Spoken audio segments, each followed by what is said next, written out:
자, 안녕하세요. 오늘은 인제 강의 인제 그 3-3이고 다섯 번째 강의입니다.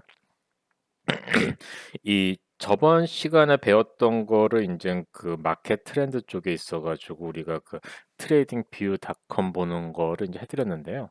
고거를 인제 다시 한 번만 리뷰해 드리고 갈게요. 셋업하는 거를 좀 보여 드릴게요. 이 셋업하는 게 별로 그렇게 어렵지는 않아요. 맨 처음에 인제 여러분들이 차트를 셋업할 때 좀 뭐랄까 익숙하지가 않아 가지고 고게 인제 문제좀 다른 거는 별거 없는 것 같아요. 그래서 인제 보시면은요. 잠시만요. 제 거를 가지고 이 여러 가지가 있는데요. 일단은 차트 셋업하는 거를 인제 좀 익숙해지시면 좋아요. 제가 인제 보여 드릴게요. 그래서 우리가 인제 SPX를 놓고 보시고 요거는 제가 인제 하나 또 해 드린 건데 얘 말고 처음부터 새 걸로 해서 들어갈게요. 자, 그러면은 요쪽을 없애고 일단은 여러분들에서 가장 여기 보시면은 여기는 티커를 넣는 데예요. 그러니까 이제 SPX를 넣으시면 돼요. SPX. SPX는 S&P 500 인덱스고요. SPY는 ETF예요. 그러니까 둘이 비슷한데 SPY는 이 그 10분의 1 정도 돼 가지고 한 이 그 ETF고 SPX는 인제 요걸로 보시면 되고요. 그다음번에는 이 데이로 놓으세요, 데이로. 데이로 놓으시면은 밑에 발륨이 나오고 밑에 가격이 나오고요. 이 세 번째는 그다음번에는 여러분들께서 인제 고르시는 건데 보통 미국 애들은 라인을 잘 봐요. 근데 라인은 이 크게 그냥 그래프상으로만 볼 때 인제 이렇게 보는데 미국 애들이 좀 더 OHLP 있잖아요, 제가. 그 OHLC 그렇게 해가 저번에 말씀드렸던 거를 많이 보는데 캔들스틱이 제일 좋아요. 근데 캔들이 두 가지 종류가 있어요. 하나는 캔들, 하나는 두 번째는 할로우 캔들이라든지 캔들 트렌드라고 하는 게 있는데 요 할로우 캔들이 좋아요. 그래서 요렇게 놓으시고 자, 그다음번에는 우리가 인제 요 파이낸셜 인제 여기는 컴페어는 다른 애랑 비교하는 거고 인디케이터는 저희가 얘기하는 기술적 지표 그리고서 인제 파이낸셜 쪽은 여기 보시면은 뭐 인제 요렇게 그 재무제표 관련된 내용이 많이 나오게 돼 있어요. 그래서 나중에 설명서 알러트 같은 기능 같은 경우는 굉장히 좋고요. 그래 가지고 여러분들께서 보시면 되고 어 책에 지금 말씀드린 것처럼 여기서 인제 요건 다음번에 제가 요렇게 인제 해 놓으면 되시는 거예요. 자, 그다음번에 그다음번으로 가시면은 요게 인제 트렌드를 보는 거예요. 제가 인제 그 MACD에서 맥디를 변경하고 그리고서 캔들을 라인으로 해 가지고 한눈으로 보는 거를 보여 드릴게요. 보통 우리가 개별 주식을 볼 때는 캔들스틱이 좋아요. 근데 여기서 볼 때는 트렌드이기 때문에 라인으로 바꿔 주시면 좋아요. 자, 라인으로 바꿉니다. 그리고서 여기 인디케이터에 무빙 에버리지를 치세요. 무빙. 그럼 무빙 에버리지에 두 개가 있어요. 하나는 그냥 무빙 에버리지는 심플. 두 번째는 이제 익스포넨셜인데 보통 요렇게 한 50일 이내에서 볼 때는요. 이 익스포넨셜을 보는 게 좀 더 약간 좀 빨라요. 빨라서 좋으니까 여기서 한 번, 두 번을 누르시는 거예요. 그럼 똑같은 게 저 위에 생겨요. 자, 그러면은 위에 있는 거를 먼저 한다고 그러셔 가지고 우리가 인풋으로 가서 요거를 20일 또는 21을 똑같습니다. 별 차이 없어요. 그러면 하이로 놓으면은 얘가 위에 있는 동안은 인제 좀 올라가는 거다. 그래서 색은 여러분들께서 파랑색으로 뭐 저 같은 경우 그냥 파랑색이나 미국 같은 경우는 녹색을 많이 보거든요. 그냥 뭐 이 녹색이 인제 그린백 이렇게 해서 돈 인제 그 달러색이랑 비슷해 가지고 녹색을 쓰고요. 그다음 번은 여기서 톱니바퀴를 누르셔 가지고 인풋에 위에 20일을 했으니까 20 하고 그다음 번에 여기 소스를 로우로 해 주시는 거예요. 그날의 가장 낮은 애들의 인제 조합이거든요. 그래서 만약에 요를 빨간색으로 놓는다.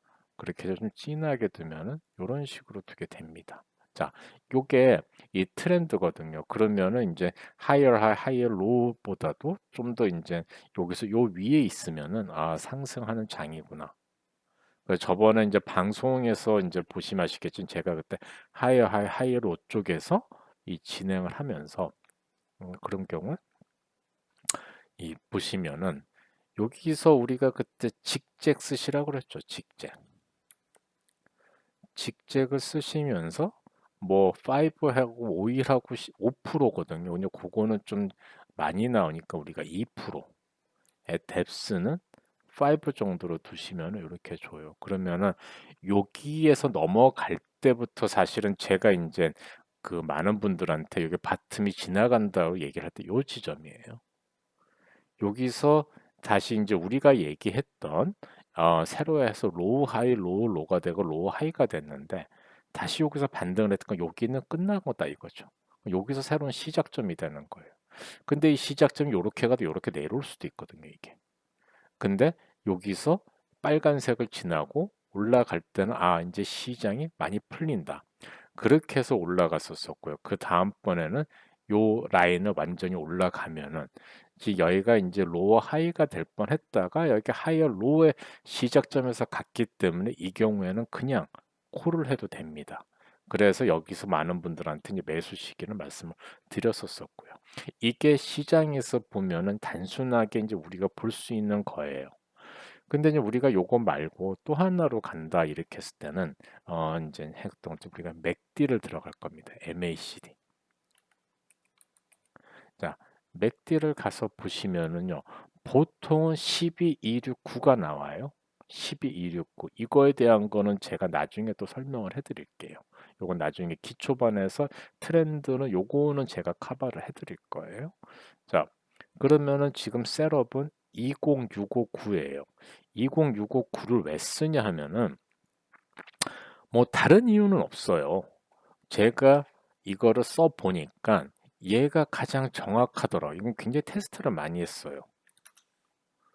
그래서 2065로 하다 보니까 요 라인하고 비슷하게 이제 맞았더라. 이게 그 맥디를 그냥 하시면은 요 라인하고 비슷해서 여기서 우리가 나오고 요 지점에서 들어가고 약간 컨펌을 하게 되는 거예요. 요거하고 요거 그러니까 여기 파랑색 선 파란 빨간색 선이 기준이고 파랑색 선이 그냥 돌아다니는 건데요. 파랑색 선을 예를 들어 가지고 칼라를 해놓고 좀 두껍게 여기다 두시면은요. 쉽게 얘기하면은 얘가 빨간색 선을 내려가려고 그럴 때는 파는 거예요. 올라갈 때는 사는 거고요. 그렇게 보는데 얘는 좀 되게 뭐랄까 좀 보수적으로 처음으로 이제 볼 수 있게 해드리는 거거든요.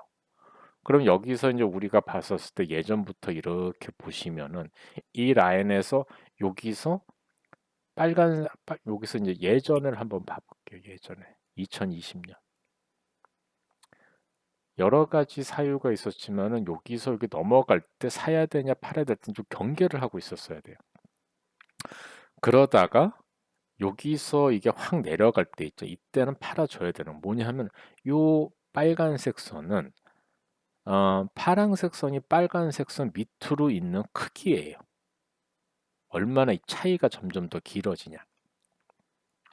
그래서 여기서 올라가면서 이 간격이 점점 더 넓어지는 거기 때문에 아 이렇게 하는 거죠.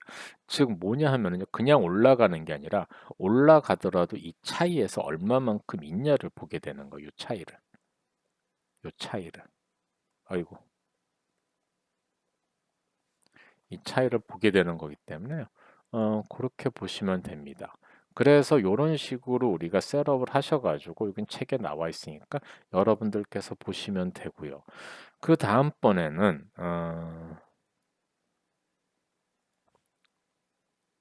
두 번째로는요. 우리가 저 어드밴스하고 어드밴스 디클라인 발륨을 했어요. 그래서 트린을 얘기를 해드렸죠. 근데 얘가 이렇게 그래프로 나올 때 보는 이유가 있어요. 요것도 이제 가서 이제 셋업을 해드리겠습니다. 자, 얘가 하나가 또 있으면은요. 요 밑에다가 사실은 다 하면 돼요. 그럼 되게 복잡해져요.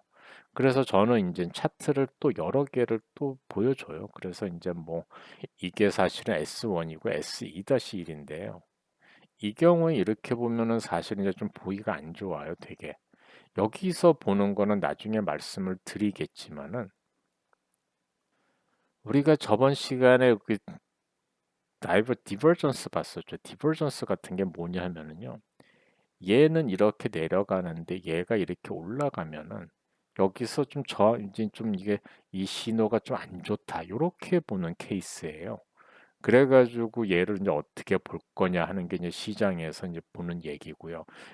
얘를 좀 더 이제 좀 상세하게 보면 예전에 같은 경우는 굉장히 금년은 요게 잘 안 맞는데 예전 같은 경우에는 여기는 내려가는데 가격은 올라가잖아요. 여기를 좀 더 자세히 볼게요. 지금 사실은 작년 대비해 가지고 지표가 많이 안 맞아요. 왜냐하면은 너무나 이제 좀 투기적으로 지금 들어오는 게 많아 가지고 뭐 연준도 그렇고 여기서 보시면은 자, 우리가 한번 보겠습니다. 여기는 요렇게 해서 올라가죠. 계속 올라간단 말이에요. 그쵸? 밑을 해가지고 올라가죠. 근데 여기서 여기 내려가죠. 이게 시장에서 보면은 곧 하락이 있을 거라는 경고 신호예요. 3개월 동안 계속 내려가 돼요. 발륨수가.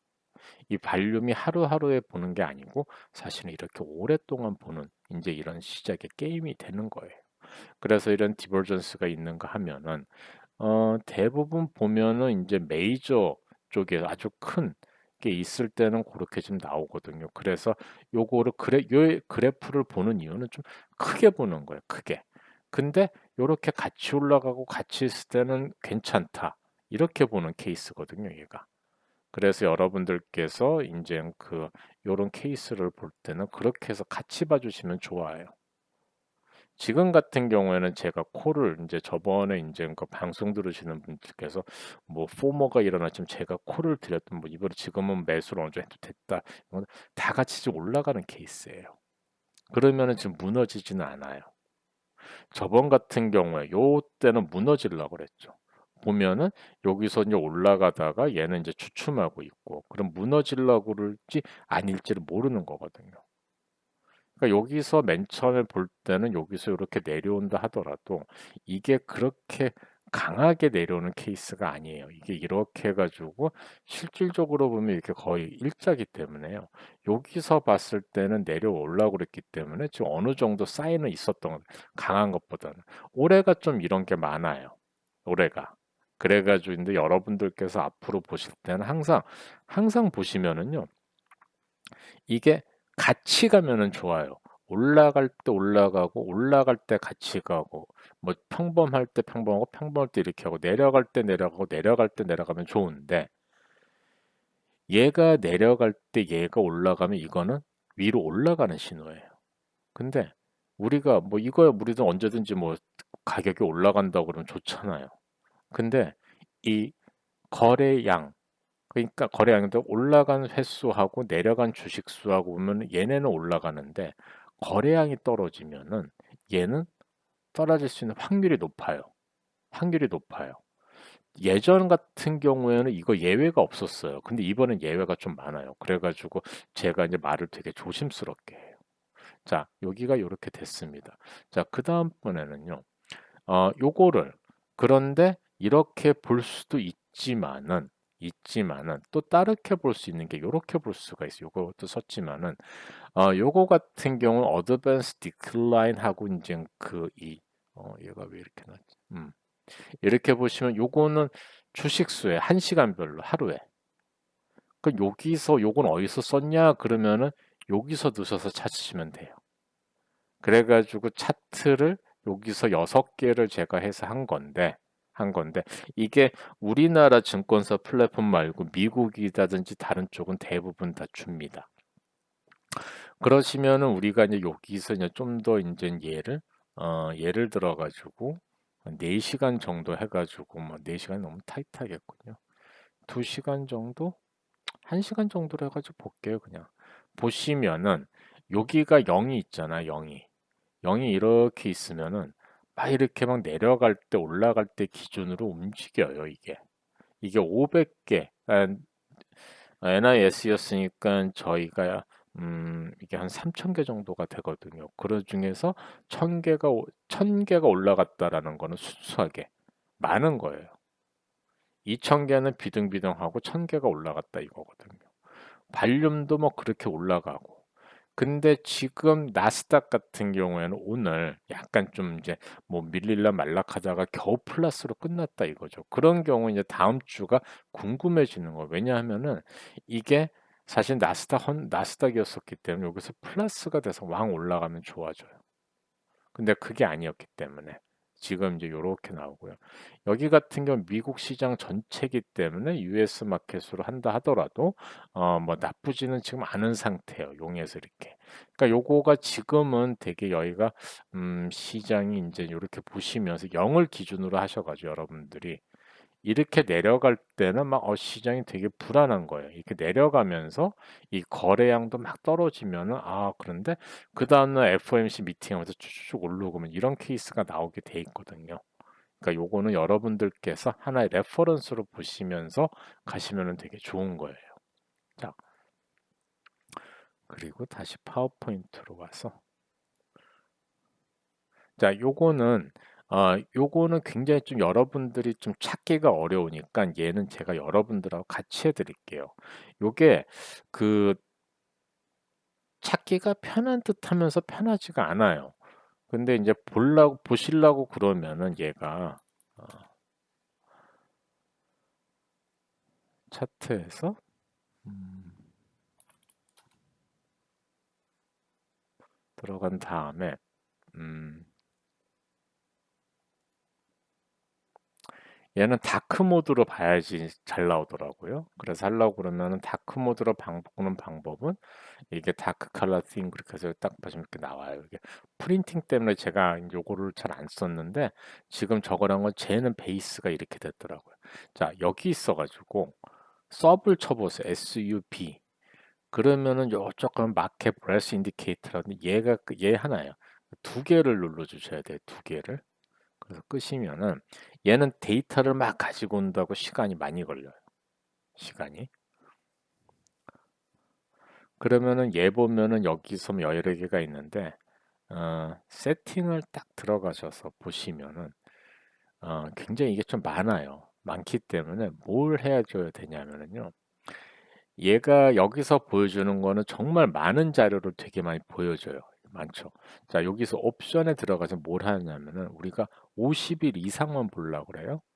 그럼 MBL 쪽에 50일을 쳐주세요. 그리고서 스타일에 가셔가지고 좀 불편하지만은 얘네를 다 없애셔야 돼요. SPX도 없애고 밑으로 계속 가시면 돼요.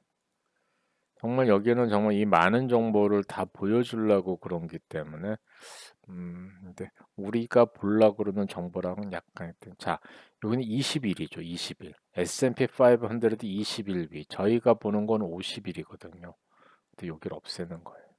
그리고서 50일을 빼고서 나머지 100일, 200일은 다 없애는 거예요. 이렇게.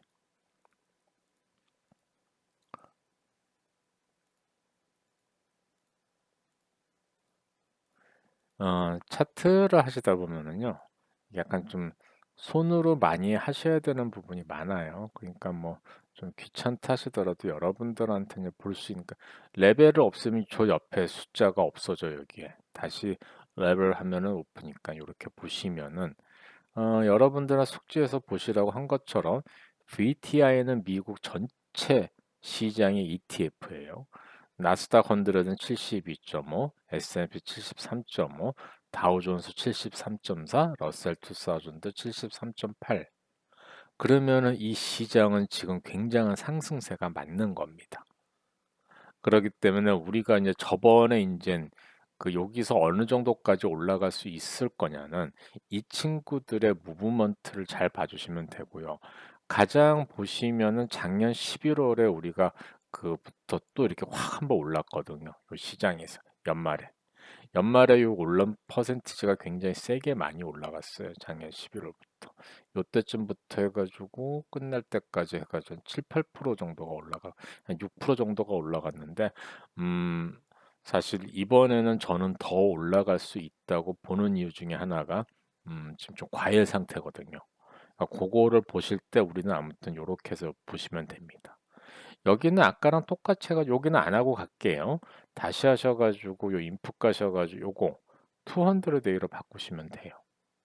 그래가지고 아까처럼 하셔가지고 스타일에 가서 쭉 바꾸시면 됩니다. 자, 그러면은 아까처럼 해가지고 우리가 어드밴스 디클라인 라인 쪽에 해가지고 하나 했었죠.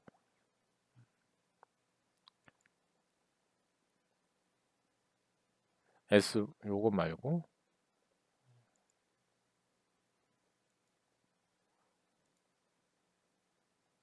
아까 요거를 한 거랑 똑같아요. 그래서 다시 다크 시멀 없으면 요렇게 해가지고 되니까 요렇게 하시고 두 번째 요게 있는데 요런 6개 라인 아까 어디 있었죠?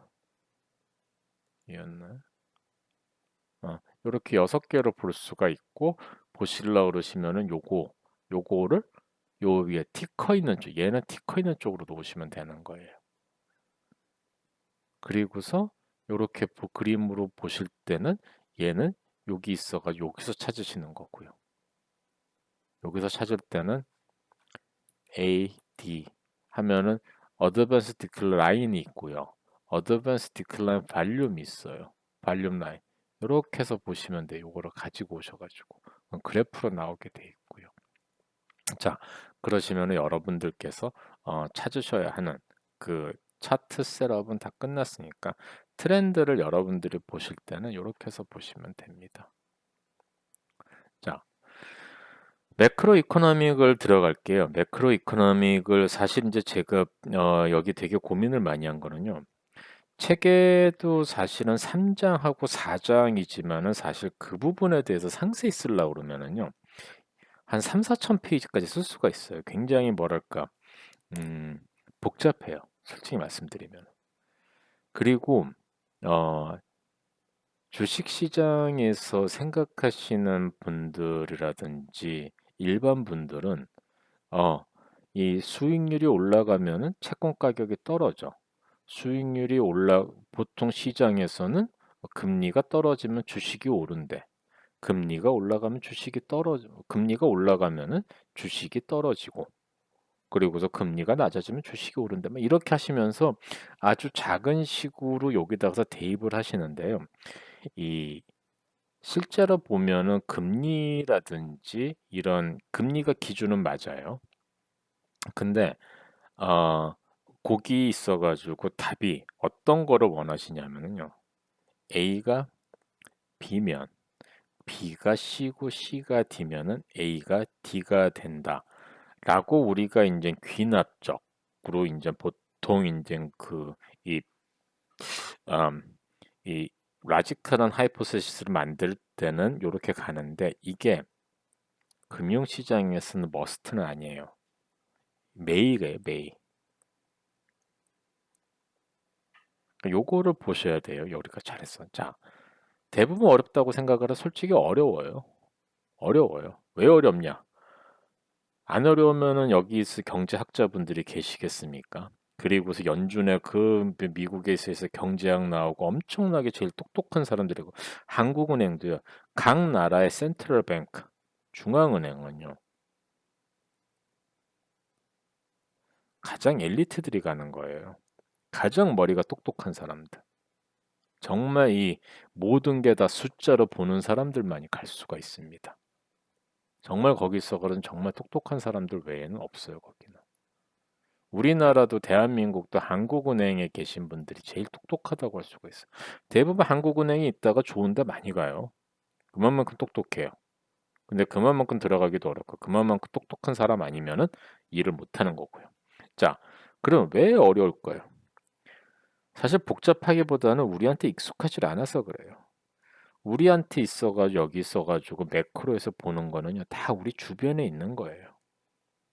그리고서요 요거를 잘 생각하세요. 명백한 답이 없음에도 자꾸만 명백한 답을 찾으려고 하세요. 이게 오늘은 달러가 떨어졌어. 근데 금은 이상 달러가 떨어졌으면 금이 올라야 되는데 왜 금도 떨어졌어? 왜 그럴까? 그거는 이 시장에 이 가격에 영향을 주는 팩터가 언리밋이에요. 언리미티드한 팩터가 있기 때문에 그래요. 그런데 이게 우리가 인터마켓 릴레이션십이라는 건요. 하루하루의 변화가 아니고요. 쭉 가다 보니까 '아 이렇구나.'라고 결정이 되는 거예요.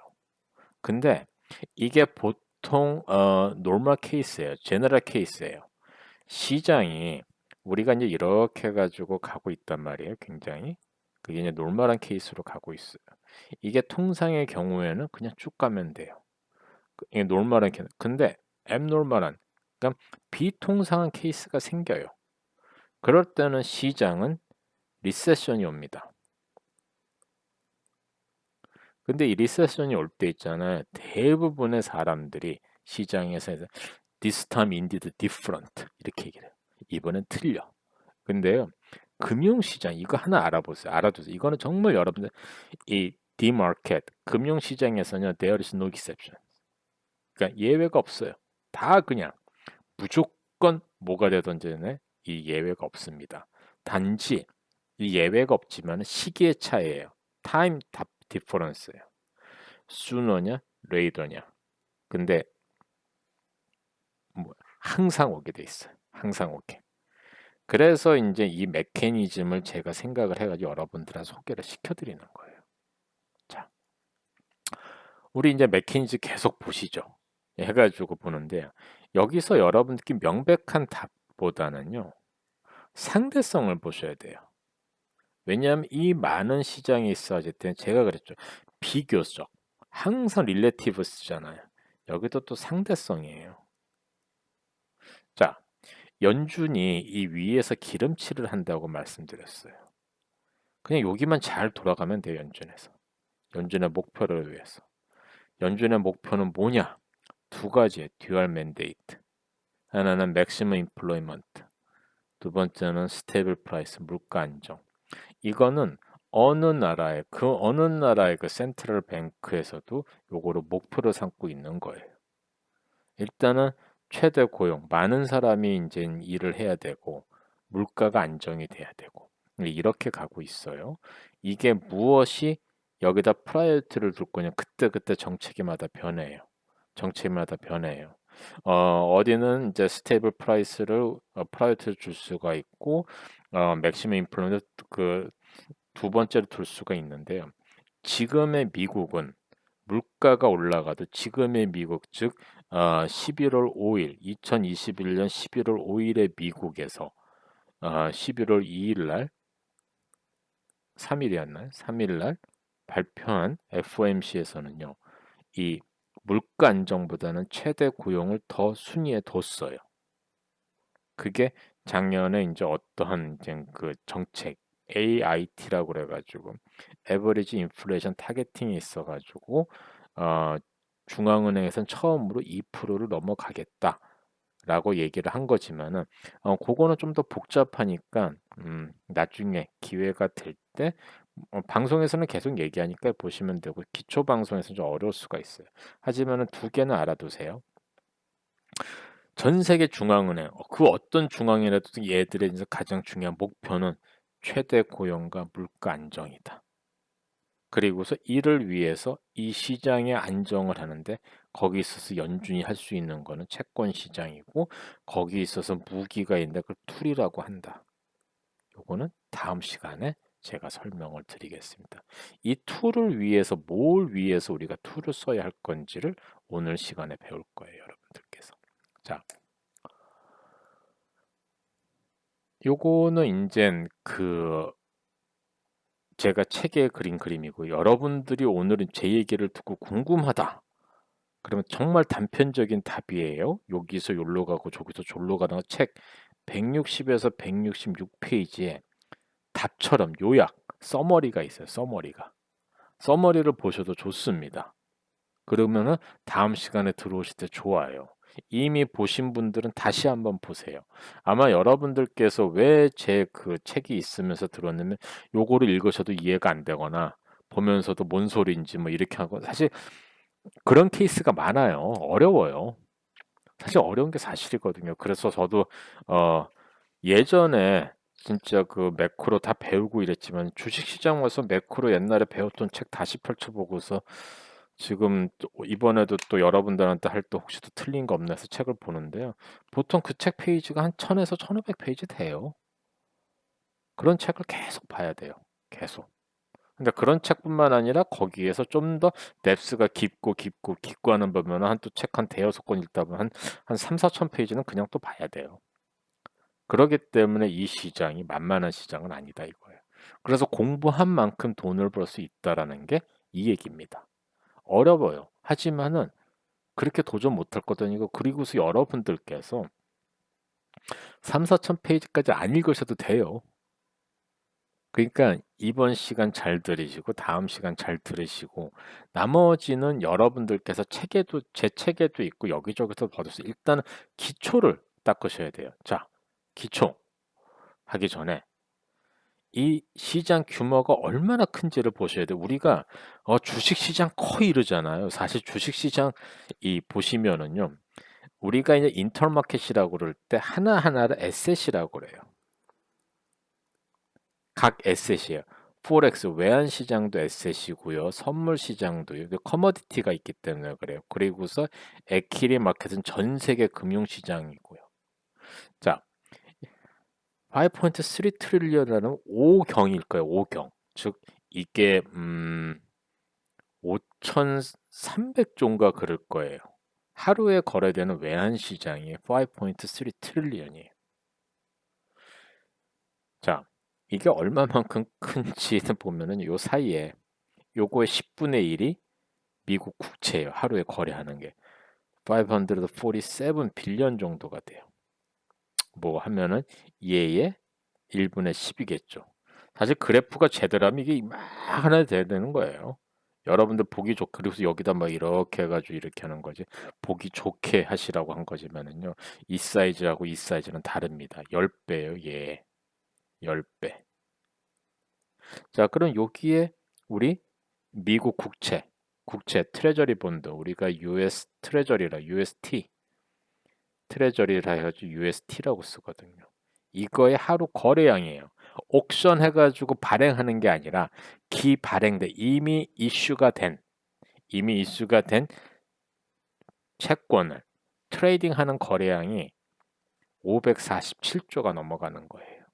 자, 그러면은 대한민국 1년의 버젯이 약 430 빌리언 정도가 돼요. 그러면은 하루 그 선물 거래하는 양이에요. 여기에 대한민국이 있다 이것이 보시면 돼요. 자, 이 시장이 얼마나 건지 보이시죠? 보이시죠? 그러기 때는 우리가 단순하게 오늘 뭐 채권 뭐 10년 일드가 뭐 올라갔네 떨어졌네 왜 떨어졌네 그건 몰라요. 대한민국 1년 쓸 버젯을 하루에 들었다 내렸다 하는 시장에서 여기에 대해서 정확한 이유를 알기는 어렵지만 그래도 어, 분석은 할 수가 있는 거예요. 그만큼 이 트레저리 시장은요, 굉장히 크고 트레이딩하는 기법도 어, 주식에서 트레이딩하는 기법은 트레이딩도 아니에요. 여러분들. 주식 트레이딩은요, 어마어마해요. 그냥 어, 어느 정도냐면 보통 그 골만삭스의 데스크에 앉아 있는 애가 한 번 뭐 오더를 내리는 게 100 밀리언 정도가 돼요. 보통. 그러니까 굉장히 큰 시장이에요. 이 보통 시장이 아니라 이렇게 보시면 되고요. 그리고서 여기서 보시면은 포렉스 시장이 이렇게 있다고 그랬을 때 아까 뉴욕 스탁 익스체인지가 한 23조 그리고서 도쿄가 그다음 런던이 그다음이에요. 이거를 왜 보여드리냐면 우리가 미국 시장만 보지만은 이 미국 시장에서 시장이 떨어질 때는 자금이 도쿄로 늘어가요. 약간 세이프이기 때문에. 그러면은 여기서 해서 시장이 떨어질 때 일로 가면 어떻게 될까요? 미국 달러를 패고 제페니스 예행을 사겠죠. 예행을 사겠죠. 그럼 예행은 올라가고 달러는 떨어지고. 이런 식으로 굉장히 뭐랄까 우리가 생각을 해야 되는 변수가 많아요. 미국 이 자산 시장들의 그거는. 그러면은 여러분들께서 주식하는데 야 뭐야 달러 보는 것도 어려워 죽겠는데 유로도 봐야 되고 뭐 일본 yen도 봐야 되고 이걸 다 봐야 되냐? 아니거든요. 자, 그러나 우리가 이렇게 복잡한데도 우리가 봐야 되는 것 중에 하나는 다음의 구조를 보셔야 돼요. 가장 심플 제가 이거를 정말 한 일주일 넘게 생각을 해요. 어디서부터 시작을 해야 될까, 여러분들한테. 정말 여러분들한테 어디서부터 시작을 해야지 내가 마이크로 이코노미크, 미시경제, 거시경제도 안 배웠어요. 근데 주식을 하는데 한국하고 달리, 캐나다하고 달리, 야, 미국은 보니까 어디 매크로 이코노미를 알아야 돼요. 근데 매크로 이코노미를 공부하려고 보니까, I don't know what to do. 그거예요. 정말 내가 뭘 해야 될지 모르는 거예요. 그럼 가장 어디서 기본을 하면 시작을 할까 생각했는데요. 자, 요렇게 보시면 돼요. 세상에는 딱 두 가지 포인트, 축이 있다고 보시면, 하나는 머니마켓이 있고요. 하나는 은행이에요. 머니라는 거는요, 유동성, 머니 서플라이 관점에서 보면 머니 서플라이. 그리고서 머니를 보관해주는 뱅킹이 있다 보시면 돼요. 요 두 개로 나누시면 돼요. 아주 크게. 자, 머니라는 거는 보통 이제부터 디마켓, 금융시장에서 나오는 머니는 현금이에요. 이게 리퀴디티, 즉 한국말로는 시중 자금이자 현금이자 유동성이라고 보면 돼요. 자, 우리가 한국 뭐 거기서 보면은 유동성 자금이 많이 풀렸습니다. 시중에 자금이 많다 그러죠. 그게 머니 서플라이 쪽에서 유동성이라고 보시면 돼요. 자, 그러면은 돈을 항상 밖에다 시장에도 집에다 둘 수는 없잖아요. 그래서 이 뱅킹, 은행의 역사는 무지하게 오래됐다 그러더라고요. 뭐 1400, 뭐 아무튼 되게 많아요. 아무 되게 길 거예요. 뭐 그보다 더 이전이 됐나요? 뭐 옛날에 로마 시대에도 은행이 있었으니까 그 전이겠죠. 자, 뱅킹의 역사는 인간의 역사하고 비슷하다고 보시면 돼요. 화폐 경제가 하면서부터. 자, 뱅킹에서도 세이빙이에요. 저축, 폴트, 금고, 인터레스트, 이자. 거기다 두니까 이자를 줘야 될 거 아니에요. 자, 사람들이 생각을 해보세요. 이거를 왜 두 축이냐면은요. 한쪽에서는 돈을 가지고 있는, 돈을 어디서 써야 되는 거예요. 내가 사고 싶은 걸 사든지 먹고 싶은 거를 먹던, 내가 집을 사든 뭘 하든지 간에 항상 이 돈 갖고 뭘 해야 되는데, 이 남은 돈 갖고서 장사를 하려면 은행이 안전하단 말이죠. 이 두 가지 축이 된 거예요. 이 두 가지 축을 가지고 그럼 어떻게 우리가 볼 거냐 하면은요. 자, 이거 여러분들께서 요 그림을 잃어버리시면 안 돼요. 자, 우리가 머니가 있고 은행이 있어요. 그렇죠. 자, 그럼 머니 사이드 쪽에서 볼게요.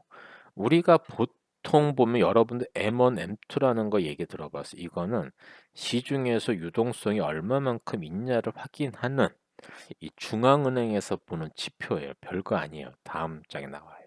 자, 우리가 머니 서플라이를 하기 위해서 보면은 돈이 시장에서 어떻게 나와요? 우리가 경제가 성장이 되면은 돈을 많이 벌죠. 개인들이나 국가나 뭐 기업이나. 그래서 머니 서플라이 쪽에서 가장 큰 영향을 주는 거는 경제 성장이에요. 이게 좀 전문적인, 그냥 우리가 쉽게 하건 GDP고 전문적으로 얘기는 에그리게이트라고 그래요.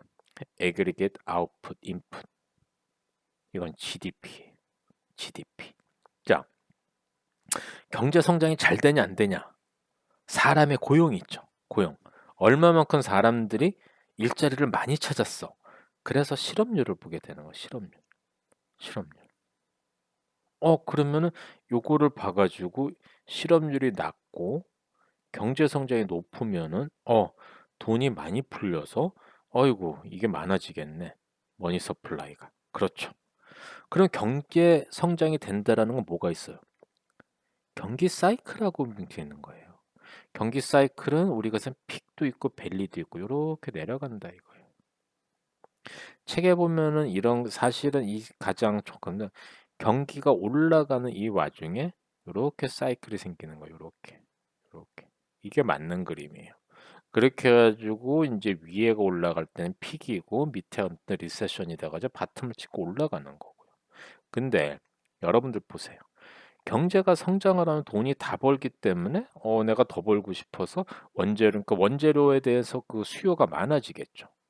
경기가 상승하니까 뭐 저기 어디야 지금처럼 칩 쇼리지가 난다 그러잖아요. 그 얘기는 무슨 얘기? 내가 하니까 반도체를 더 줘. 부족해. 돈을 더 내야 될 거 아니에요. 내가 돈이 좀 있어 가지고 예를 들어 가지고 그래서 그 여자분들 샤넬백 보세요. 샤넬백이 왜 비싸요? 수요가 더 많아서 공급을 줄이는 거잖아요, 파는 사람들이. 야, 10,000명이 내 걸 원해? 야, 1,000명만 줘, 1,000명. 10,000명이 원하면 10,000명을 주는 거는 우리 생필품 이런 쪽 가격이 낮은 거. 근데 수요가 많아지니까 물가가 상승한다 이거. 그래서 이 물가를 보는 게 인플레이션이에요. 그래서 근데 수요가 적어지면 이게 내려갈 거 아니에요. 그래서 머니 쪽에 있어 가지고 보는 건 이게 많아요. 이 그림을 잊지 마세요. 자, 은행 입장에서는요. 누군가가 나한테 돈을 꿔주면은 이자를 줘야 된다 그랬죠, 이자. 그럼 이자를 줄 때 뭘 기준으로 줄 건데요? 뭘 기준? 이거는 뭐냐면 이 인자율이 있어요. 어디에 이자율이야? 그 나라에 항상 트레저리가 있어요. 국채. 트레저리에서 판다는 본드가 있습니다. 그러면은 이자도요. 만약에 있어요. 단기이자, 장기이자, 시장금리 막 별의별 게 다 많잖아요. 이게 채권하고 다 연결이 된 거예요. 하지만은 시장 금리라고 얘기하는 건 전 세계 어디 가서나 시장 금리는 그 나라 국채인데 10년물이에요. 10년물. 10Y. 10Y. 미국의 10년물, 유로존의 10년물, 영국의 10년물, 일본의 10년물, 그리고서 독일의 10년물. 가장 많이 사용되는 거, 비교하는 거. 그래서 그 차이를 가지고서 자금이 일로 갔다 절로 갔다 일로 갔다 절로 갔다 하는 거예요. 어?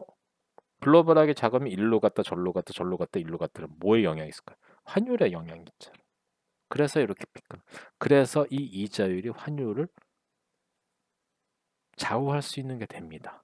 그런데요, 우리가 어 항상 보면은요 명목이라는 게 있어요. 명목.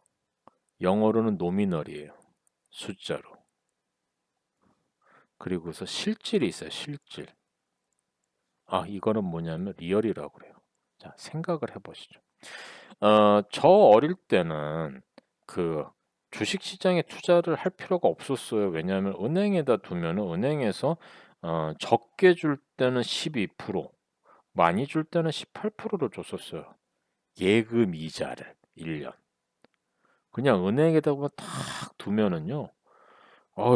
그냥 뭐 18%, 뭐 12% 주는데 두 자리 금리. 아니 그러면은 은행에다 누가 주식시장에다 왜 둬요? 가만히 둬도 안전하게. 은행이라든지 은행이 망하지 국채의 장점이 뭔지 아세요? 국채. 리스크가 없다라는 거예요. 노 리스크. 영어로 리스크 프리라고 그래. 리스크 프리 레이트. 그래서 우리가 이제 보통 파이낸스 할 때 RF 해를 써요. RF. 여기다 쓰고 RF 몇 년짜리냐 X 해가지고 여기다가 뭐 1년이냐 5년이냐 이렇게 쓴다면 리스크 프리 레이트 아니면 RFR이라고 쓰던지.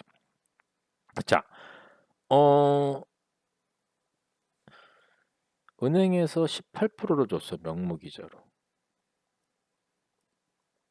그런데요, 1980년 유가가 올라가면서요, 물가가 28%가 올랐어요. 그럼 실질 금리는 몇 프로일까요? 마이너스 10%가 되는 거죠. 자, 일본 같은 경우 지금 저성장에서 그 마이너스 금리라고 그래. 왜? 어, 이자 주는 것도 뭐 한 1, 2%, 뭐 1% 정도지만은 인플레이션이 2% 정도가 돼요. 그럼 마이너스 1%예요. 즉, 여기서 꼬갖고 가면은 그냥 돈 받아 간다고 생각하시면 되는 거예요. 사실 마이너스 금리가 좋지는 않아요. 왜냐하면은 사실 여기다 돈을 넣어도 마이너스 금리면은요. 은행에다 돈을 넣으면 안 돼요. 근데 일본 사람들은 돈을 넣어요. 미국은 돈을 안 놔요. 왜? 미쳤어? 이러면 다른 데 돈을 다 쓰기 시작을 해요. 그래서 실질금리가 중요해요. 실질금리. 왜? 실질금리가 은행에다 넣어서 마이너스면은 여기다 두면 안 돼요. 그러면은 대체를 찾아요. alternative. 투자의 대체. 이게 마이너스라고 그러기 때문에 어디다 돈을 넣어야 되냐? 그러면서 돈을 찾으러 투자처를 찾으면서 다니는 거예요. 미국은요. 미국에 오래전에 사신 분들 아시면 세이빙 하라는 얘기 안 해요. 주식에 투자하라고 그럽니다. 미국은요. 소비가 미덕인 나라고요. 한국처럼 옛날에 정부에서 브로커시가 리딩하는 가버먼트가 리딩하는 이코노미는 돈을 세이빙을 해줘. 그게 일본, 한국, 독일 이런 나라들이에요. 왜냐하면은 국가가 미국하고 이제 요 경제 정책을 보시면은요. 미국은 자유 경제예요. 기업들이 알아서 성장을 해. 그래서 니들을 살기 위해서 자금이 모자라. 주식 시장에 나와서 상장을 해가지고 니들이 펀드레이징을 해. 주식으로 하고 아니면은 채권이 아닌 회사채, 커머셜 페이퍼라고 그래요. 회사채 와서 돈을 벌고 이렇게 해. 단 니네들이 잘하는지 모르는 세상 우리는 너희들을 크레딧 평가하겠어. 그래서 크레딧 레이팅이에요. 그래서 미국은 머니 서플라이하고 이쪽에 있으면서 보시면 기업에 있잖아. 사람의 입장에서는요. 내가 돈을 넣지만은 내 입장에서 보면은 딱 두 개예요. 돈을 꾸는 바로잉 하고 크레딧이에요. 이게 금융시장에 있어가지고 가장 큰 뒤에 있는 스토리가 되는 거예요. 자, 그럼 우리가 여기 말고 주식시장 입장으로 다시 가볼게요. 자, 우리가 매크로에서 이렇게 해가지고 리얼 인터레스트 레이트까지 다 보셨어요. 다시 한번 말씀을 드리지만은 두 가지 축이에요. 유동성하고 은행 쪽이 있어가지고 이쪽에서 이자 위주로 보는 거 여기까지. 유동성을 하기 위해서 경제 성장하고 실업률을 보니까 경기 사이클까지 커버를 하고 물가까지 커버를 하는 거. 그럼 여기서 M1하고 M2를 보는 거죠. 이렇게. 그래서 물가 상승하고 이자하고 쳐서 리얼 인스터레스트가 어떻게 변하냐에 따라서 시장이 왔다 갔다 할 수가 있다. 요거를 봐주셔야 돼요. 자, 이렇게 있기 때문에 우리가 딱 필요로 하는 건 여기서 이제 갔어요. 자, 다음 페이지를 보겠습니다. 자, 그러면은 여기서 보시면 아까 그 약자 M1하고 M2를 말씀드릴게요. M1은요, 현금성, 캐시예요, 캐시. 그냥 캐시예요. 현금, 수표. 우리 책인데 그냥 그 딱 주면 은행에다 캐시 주는 거 있죠. 그거 트래블러스 책. 아주 그냥 이 시중의 현금이라고 보시면 돼요. M2는요. 거기에 시간이 걸리지만은 M1에다가 저축성 예금 세이빙이거든요. 지금 너 현금 바꿀려면 아야 이거는 뭐 이 미국은 구자가 두 개예요. 대부분 보면 하나는 이 체킹 어카운트 거의 이자가 없어요. 세이빙 어카운트는 약간 좀 장기인데요. 세이빙 어카운트라고 해봤자 또 그렇게 많이 뭐 그런 돈이 있지는 않아요. 아주 이자를 많이 주는 건 아니에요. 아주 조금 주는 거예요. 그렇게 돼 있고요. 그 다음번에 머니마켓 시큐리티라고 그러죠. 이게 미국에 있어서 국채, 회사채 이런 애들 시장에서 M2라고 그러는 거예요. 요게 시장의 유동성이라 부르는 거예요. 유동성이 할 때 있잖아요. 여러분들 보니까 이 커머셜 페이퍼가 많아져요. 이게 많아져. 왜? 시중에 있어가지고 미국의 국채를 많이 발생하고 커머셜 페이퍼를 많이 발생을 해도 소비자들이 경기가 성장을 하기 때문에 사주는 거예요. 이 레이팅에 의해서. 그런데 여기서 더 해준다라는 거는 뭐냐 하면 더 성장을 하게 미국 정부에서 막 사주고 이러는 거예요. 그게 지금의 경우고 그게 지금 이제 우리가 어셋 퍼체이싱 규모를 줄여 나가겠다라는 게 이 머니 서플라이를 이제 좀 줄여 가겠다라고 얘기를 하는 거죠. 아셨죠? 자, 그다음번에 리스크 프리 인터레스트 레이트 아까 말씀드렸죠. 이거는 미국 정부채예요. 자, 미국 정부는 망한다 안 망한다? 안 망한다고 생각하는 사람들이 거의 뭐 100명 중에서는 99명이겠죠. 근데 예를 들어서 애플이 망한다 안 망한다? 그건 모르는 거잖아요. 지금 어떤 예를 들어 가지고 뭐 우리가 뭐 예를 들어서 넷, 뭐 클라우드플레어 이런 회사가 있어. 이 회사가 뭐 그 30년짜리 회사채를 발행을 했어요. 사마로 망할 수도 있거든요. 걔네는 어떻게 될지 모르잖아요. 세상이 어떨지도 모르는데. 지 보세요. 지 제가 그랬잖아요. 저번에 20년 전에 지가 1등이었는데 여러분들이 지의 회사채를 하면 애플의 회사채랑 했을 때 같은 이자를 내고 살 거냐 말 거냐. 여기서 크레딧 레이팅 하는 거예요. 애플은 안정적이니까 5년짜리를 낸다고 했었을 때 이자가 굉장히 낮아요. 왜? 우리는 미국 정부만큼 안정적이야. 근데 지가 5년을 딱 할 때는요. 애플하고 똑같이 뭐 이렇게 이자를 한다. 그거 안 갖고 일로 다 가요. 야, 너를 어떻게 믿냐, 지금. 넌 옛날에 지가 아니야. 조금 더 이자를 내. 왜? 넌 리스크가 있는 놈이야. 요거를 평가를 해주는 게 크레딧입니다. 크레딧 레이팅. 그래가지고 미국의 시스템이 이렇게 가는 거예요. 자, 이 시장이 말씀드린 대로 위에서 보는데 머니마켓 이제 시큐리티가 되는 겁니다. 자, 그러면은요. 여기서 하나를 또 가시면은요. 자, 여기서 아까 말씀드린 것처럼 이 두 개를 나눠질 수가 있는 거예요. 중앙정부가 책임져야 되는 게 있어요. 하나는 금융시장의 일부예요. 자, 이 왼쪽은 중앙정부의 책임이에요. 돈을 풀어주고 끌어주고 이거는 경기 성장과 경기 사이클, 물가 안정, 실업률을 보게 되는 거예요. 자, 그러면은 아까 뭐라고 그랬죠? 제가 연준에 있어가지고 중요한 게 두 가지 맨데이트는요. 자, 최대 고용하고 물가 안정이라고 그랬어요. 자, 보세요. 경제 성장 이퀄스 실업률이 낮다예요. 그렇죠? 이렇게 올라가는 거. 그래서 실업률을 키워주면 하는 거예요. 물가 상승은 왜? 이 물가가 여기서 인플레이션이 중요한 게 뭐냐 하면은요. 다음 시간에 설명을 하겠지만 지금 한번 설명을 해드립니다. 자, 예전에는 자, 왼쪽 위쪽에다 갈게요. 예전에는 이 경기가 성장을 하면은요. 물가도 같이 올라간다고 생각을 했었어요. 이게 우리 연준에서 얘기하는 매파예요, 매, 혹.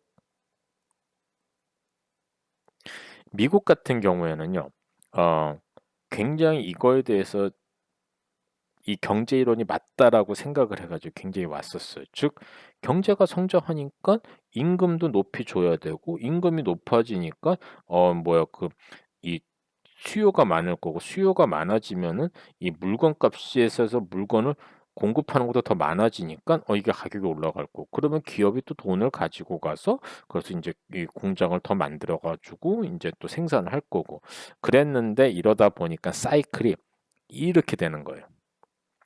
좋을 때는 좋았는데 갑자기 무슨 일이 있으면 확 꼬꾸라지고 좋다가 꼬꾸라지고 좋다가 꼬꾸라지고 이랬던 거예요. 그랬더니 이게 좀 아닌 것 같아. 자, 우리 다른 나라를 한번 벤치마킹을 해봅시다. 이렇게 한 게 웨스트 절머니, 독일, 일본, 그리고서 요거의 경제 모델을 가지고 한국, 타이완. 이런 사람들을 보니까요. 어, 딱 해서 물가를 인플레이션 타겟팅을 한 거예요. 인플레이션 타겟팅이라는 거는 딱 해서 정부가 개입을 해서 물가를 2% 내에서 컨트롤 하겠습니다. 딱 이렇게 된 거예요. 그랬더니 서독이 쫙 올라가고, 일본도 옛날에 보면 일본도 맨 처음에 수주키라고 그래가지고, 여러분들 우리 배달 오토바이 있죠? 지금 옛날 배달 오토바이. 그거 해가지고 그때부터 들어오기 시작한 거 1960년대. 일본이. 이 수주키 하고 그러더니 일본이 뭐 소니 트립에 뭐 이렇게 하고 이거 할 때 그러다 보니까 미국이 좀 배워야겠. 야 한국 봐라 대만 봐라 막 올라간다. 야 우리가 뭔가 잘못한 것 같다.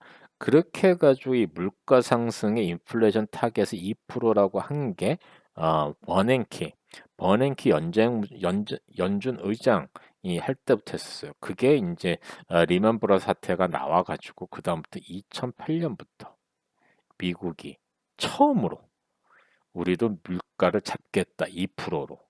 왜 2%로 잡냐에 대한 이야기를 말씀을 드리면은요. 예전에는 물가가 높은 게 당연히 이게 순환을 잡아주고 올라갔다 내려갔다 하는 속에서 경제가 발전한다라는 혹파의 경기가 있었었는데요. 왜 단기 이자를 이제 잡냐 했더니요. 이랬던 거예요, 당연히. 자, 물가를 2% 안으로 잡았더니 어, 단기 금리뿐만 아니라 장기 금리가 안정이 되더라. 이게 안정이 되고 보니까 기업들이 현금을 쌓아놨던 게 장기 금리가 안정이 된다라는 얘기는 무슨 얘기냐 하면은요. 이 금리에 있어서 기본이 뭐냐 하면은요. 자, 내가 국채를 가지고 수익률 나중에 말씀드린 국채를 가지고 있는데 30년 동안 가지고 있으면은 리스크가 더 많잖아. 그럼 나한테 이자를 더 줘야지. 이게 높은 거예요. 20년? 야, 20년이 미국의 대통령 선거가 5번 있는데 어떤 사람이 될지 모르잖아. 나한테 더 줘야지. 그래서 그 다음번 높고, 그 다음번 높고. 그래가지고 그게 이제 이렇게 해가지고 각 이자마다 밑으로 내렸으면 싸지는 거예요. 예를 들어 6개월 뒤면은요. 바이든 잘하고 있을 거잖아요. 그럼 조금만 줘도 된다고. 그러니까 여기는 되게 낮은 거예요. 그래서 요게 금리를 우리가 일드라고 그러거든요. 나중에 다음 시간에 설명 왜 일드라고 얘기를 하는지. 그래서 요걸 보는 게 일드 커브예요. 일드 커브. 그래가지고 장기 금리까지 장기 금리가 예전에 막 이렇게 갔던 게 이렇게 안정이 되니까 이 얘기는 무슨 얘기? 기업이 미국이 좀 안정이 되는구나. 그러면 내가 언제 리세션이 나오고 언제 경기가 불안했던 걸 다 하고 투자를 해야겠다. 그래서 미래에 투자를 하게 된 거예요. 2008년부터 저번에 제가 말씀드렸죠. 그 2005년 그 2007년에 오바마가 이제 재집권을 하면서부터 VC 벤처 캐피탈 돈이 많이 들어갔다. 그게 그렇게 된 거예요. 그때부터. 그래가지고 기업들이 실업률 경제 성장하기 전에 실업률이 떨어지는 거예요. 사람들을 많이 고용을 했어요. 그게 나와서 경제 성장이 된 덤으로 물가까지 낮은 거예요. 그러니까 정말 할렐루야 하면서 미국 경기가 이제 쭉 하면서 오바마 2기부터 해서 쭉 올라간 거예요. 그게 이제 9년이 지난 거죠, 미국에. 그 9년 동안에 미국 주식시장이 쫙 올랐다고 보시면 되는 거예요. 그만큼 연준이 잘했어요. 자, 그랬기 때문에 이게 중앙정부의 책임이 그만큼 큰 겁니다. 자, 디마켓의 일부로 보시면은요. 요거는 시장에서 이자가 연준에서 페드 펀드 레이스를 하면은 여기서 자기네들끼리 알아서 사고 팔고 해가지고 하는 거예요. 미래 경제도 보고 이것도 보고 저것도 보고 그렇기 때문에 이 지금처럼 이렇게 볼레틸라 그러잖아요. 그 이 변동성, 금리의 변동성이 높은 거는 시장이 지금 이제 뭐 FOMC에서 이제 그 어셀 퍼체이싱 규모줄 테퍼링을 하고 그랬기 때문에 약간은 이제 그 이 리스크라든지 unpredictable 약간 불안했기 때문에 이제 이게 높아진 거고 그렇지만 안정적이 되면은 굉장히 미국 금리는 쭉 해서 안정적으로 가요. 진짜 아무런 사고 없이요. 자, 그렇게 중앙정부 책임으로 봤어요. 자, 그러면은 중앙정부는 두 가지 역할이 있는 거예요. 하나는 지금 머니 서플라이 통화 정책이 있죠. 하나는 재정 정책이라고 그래요. 머니 쪽에 있어가지고 통화 정책은 머네터리 팔리시라고 그래요. 머니가 관련된 MON이 있어요. 그래서 머네터리 팔리시. 피스칼 팔리시라는 게 있으면 재정 정책. 이거는 뭐냐? 정부가 돈이 필요하잖아요. 공무원들 하고 이거 하고 저거 하고 그러려면 공공기관 운영에 예산이나 집행을 해요. 그리고서 경제발전 정책 실현하는 거예요. 지금 뭐 인프라스트럭처 빌 통과했다고 지금 뭐 1트릴리언 해가지고 인프라스트럭처 빌이 뭐 됐다 이렇게 나오잖아요. 그렇게 경제발전 정책을 실행을 해야 돼. 인프라스트럭처처럼. 그럼 이 돈은 정부에서 그 예산을 얻는 거죠. 그럼 이 예산을 하기 위해서 또 채권을 발행하든 뭐 어떤 식으로 돈을 마련할 거란 말이죠. 아니면 세금을 올리든지. 즉, 미국에서 재정 수입을 하는 세금이에요. 플러스 이 채권을 발행한 US 트레저리를 발행해서 돈을 가지고 오고 또 이게 돈을 벌어서 갚고 이렇게 나가는 거거든. 그래서 미국에서는 피스컬 재정 정책을 하고 있지만은 원래는 통화 정책도 정부에서 했던 거예요. 근데 이 통화 정책을 하다 보니까 대통령의 말에 휘둘리는 게 너무 많아 가지고 그리고서 정치적이 돼서 정치권에 휘둘려 독립적으로 가꾼 다음에 중앙은행 집행을 해 가지고 통화 정책은 중앙은행에서 한다 그러고 있어요. 이 중앙은행에서 가장 독립적으로 하는 거는 미국밖에 없습니다. 다른 나라들은요 대부분 이 대통령이나 정치권의 눈을 보게 돼 있어. 안 볼 수가 없어요. 왜냐하면은 그걸 한다고 하더라도 여기 대한민국도 보세요. 얼마만큼 한국은행이 휘둘려요. 그만큼 미국의 연준이라는 데 시스템이 잘 돼 있다죠. 그러기 때문에 전 세계에서 가장 발전된 전 세계에서 가장 발전된 금융 시스템을 가지고 있는 겁니다. 자, 중앙은행에서요. 우리가 아까 M2하고 GDP를 봤죠. 이렇게 분석 지표를 해요. 이거는 뭐 하나의 예예요. M2와 GDP, M2를 분자로 두고 GDP를 분모로 냈을 때 이게 M2 GDP 레이시오라고 그래요. 이게 높으면 높을수록 버블 가능성이 많아요. 즉, 요때도 이렇게 높아가면서 있었고, 낮다가 높아지면 갖고, 낮다가 높아지면 갖고, 낮다가 높아지면 이렇게 리세션이 커졌던 거예요.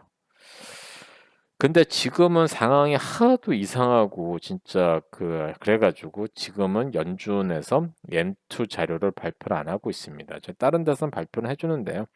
그 자료만 가지고서는 지금은 도저히 주식을 살 수가 없어요. 그렇기 때문에 매크로 데이터가 주식이랑 같이 갈 때도 있지만은 서로 따로 서로 전혀 따로 갈 때도 있습니다. 하지만은 이거를 보는 이유 우리가 좀 더 조심해서 하기 위해서 보는 거예요.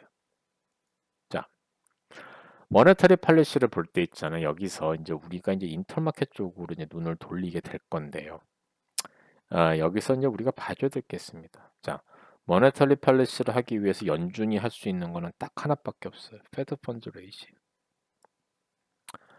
여러분들 헷갈리시죠? 페드 펀드 레이트. 오케이. 페드 이펙티브 레이트. 리포 레이트. 리버 레이트. 유로 달러. 아이고. 프라임 레이트. 뭔지 모르시겠죠? 다음 시간에 다 설명해 드릴게요. 근데 요거 책에 있습니다. 만약에 궁금하시면은 책을 한번 보시면 아주 좋아요. 제가 책에 다 설명을 해놨어요. 책에 다 설명을 해놨는데 얘를 가서 책으로 해서 보시면은 몇 페이지에 나와 있냐 하면은 자 실질 이자율부터 쭉쭉쭉쭉 해서 나오죠. 자 여기 있습니다. 이자율하고 단리하고 복리하고 연준 기준금리, 페드 펀드 레이트 이거 나오죠. 할인율도 나오고 나중에 우대금리, 프라임 레이트, 리버도 나오고 수익률도 나오고 물가 상승도 나오고 다 나와. 실질 이자율, 순 현재 가치도 다 나와. 자, 책 몇 페이지? 자, 76페이지. 근데 좀 더 편하게 얘기를 해드리면요. 얘에 대해서 설명을 해드릴게요. 자, 제가 설명을 하기 위해서 와이트보드를 켜겠습니다.